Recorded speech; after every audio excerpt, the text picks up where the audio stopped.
உங்கள் லெக்ஸ் தான் உங்களோட செகண்ட் ஹார்ட்னு தெரியுமா? அது ஒர்க் பண்ண ஸ்டாப் பண்ணிட்டா தான் வெரிகோஸ் வெயின் ஸ்டார்ட் ஆகிடும். இக்னோர் பண்ணிங்கன்னா இந்த ஸ்மால் வெயின்ஸ் லேட்டராக அல்சர்ஸையும் சிவியர் பெயினையும் ஸ்வெல்லிங்கையும் க்ரியேட் பண்ணும். ஜஸ்ட் காஸ்மெட்டிக் ப்ராப்ளம்னு இக்னோர் பண்ணுறீங்களா? Be careful. இது வெரிகோஸ் வெயின்ஸ். உங்கள் பிளட் சர்க்குலேஷன் ஆல்ரெடி ஸ்ட்ரகிள் பண்ணுதுன்னு இது ஒரு வார்னிங் சிக்னல். நம்ம லெக்ஸில் இருந்து பிளட் ஹார்ட்டுக்கு போகணுன்னா வெயின்ஸ்குள்ளே ஒன் வே வால்ஸ் இருக்கும். இந்த வால்ஸ் டிராஃபிக் சிக்னல் மாதிரி எப்போதுமே ஒர்க் பண்ணும். ஆனால் இந்த வால்ஸ் வீக் ஆகும்போது அது ப்ராப்பராக க்ளோஸ் ஆகாது. அப்போது பிளட் மேலே போகாமல் திரும்ப கீழே ஃப்ளோ ஆகி பூலிங் ஸ்டார்ட் ஆகும். ப்ரெஷர் இன்க்ரீஸ் ஆகி வெயின் ஸ்ட்ரெச் ஆகிடும். அதனால ஸ்கின் மேலே பல்ஜிங் ஏற்படும். அதுதான் வெரிகோஸ் வெயின். இது வந்தால் symptoms like leg heaviness, swelling, burning sensation, night cramps, itching, sometimes severe pain கூட வரும்.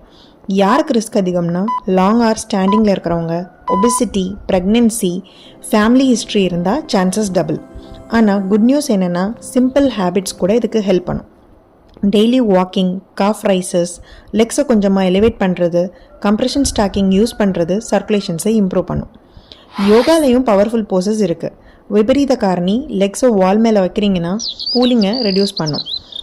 Butterfly poses and Tadasana lower limb சர்க்குலேஷனை பூஸ்ட் பண்ணும். அண்ட் ஹோமியோபதியிலையும் எஃபெக்டிவான ரெமடிஸ் இருக்குது இதுக்கு. So remember, varicose vein cosmetic problem இல்லை, இது ஒரு circulatory problem. Early care start பண்ணிங்கன்னா காம்ப்ளிகேஷன்ஸ் அவாய்ட் பண்ண முடியும். உங்கள் லெக்ஸுக்கு கேர் கொடுங்க, உங்கள் சர்க்குலேஷனுக்கு சப்போர்ட் பண்ணுங்கள். Stay tuned.